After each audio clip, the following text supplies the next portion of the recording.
जल ही जीवन है। प्राचीन काल में हमारे देश में जल स्रोतों यथा नदी, जलाशय इत्यादि से लोग स्वयं पहुंचकर जल लेकर आते थे। पनघट मेलजोल और सामाजिकता का प्रमुख स्थल हुआ करता था। बढ़ते हुए शहरीकरण, आधुनिकता, समय के अभाव एवं जल स्रोतों के प्रदूषित होने के कारण वर्तमान समय में जल स्रोत से पाइपलाइनों के माध्यम से निवास स्थान व उपयोग स्थल तक जल आपूर्ति की जाती है। इन तथ्यों के आलोक में ऐसी जनशक्ति की नितांत आवश्यकता है जो पाइपलाइनों के माध्यम से लोगों के घर तक जल पहुंचाने, उसका संग्रहण, वितरण एवं किचन, बाथरूम इत्यादि में उपयोग उपरांत दूषित जल को सीवर लाइन तक पहुंचाने के कार्य में पारंगत हो, उसका मेंटेनेंस व रिपेयरिंग कर सके। ऐसी कुशल जनशक्ति को प्लम्बर कहते हैं। इंडियन प्लम्बिंग स्किल काउंसिल के अनुसार हमारे देश में 90% प्लम्बर अप्रशिक्षित है। इसे दृष्टिगत रखते हुए कौशल विकास विभाग द्वारा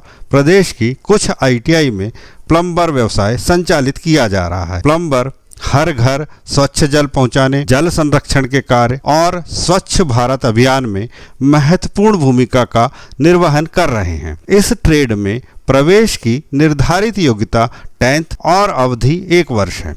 इस अवधि में पाइपलाइन, वॉश बेसिन, नल, शावर, ड्रेनेज सिस्टम इत्यादि की फिटिंग, उनका मेंटेनेंस और रिपेयरिंग के विषय में सैद्धांतिक और प्रायोगिक ज्ञान प्रदान किया जाता है। इस कोर्स को सफलतापूर्वक पूर्ण करने पर स्टूडेंट्स को रेलवे, जहाजरानी मंत्रालय, इसरो, HAL, BEL के साथ ही सैनिटरी उद्योगों में रोजगार प्राप्ति की प्रबल संभावनाएं हैं। साथ ही खाड़ी देशों में भी प्लम्बर की बहुत मांग है। प्रशिक्षित स्टूडेंट्स सर्विस प्रोवाइडर के रूप में या विभिन्न कंपनियों में प्लम्बिंग कार्य व उसके मेंटेनेंस का कॉन्ट्रैक्ट लेकर अथवा सैनिटरी व प्लम्बिंग मटेरियल की दुकान स्थापित कर आत्मनिर्भर मध्य प्रदेश की परिकल्पना को साकार करते हुए आत्मनिर्भर बन सकते हैं। उद्यमिता से अतिरिक्त लाभ यह होता है कि उनकी आय निश्चित न होकर उनके परिश्रम, कौशल, आत्मविश्वास, लगन के आधार पर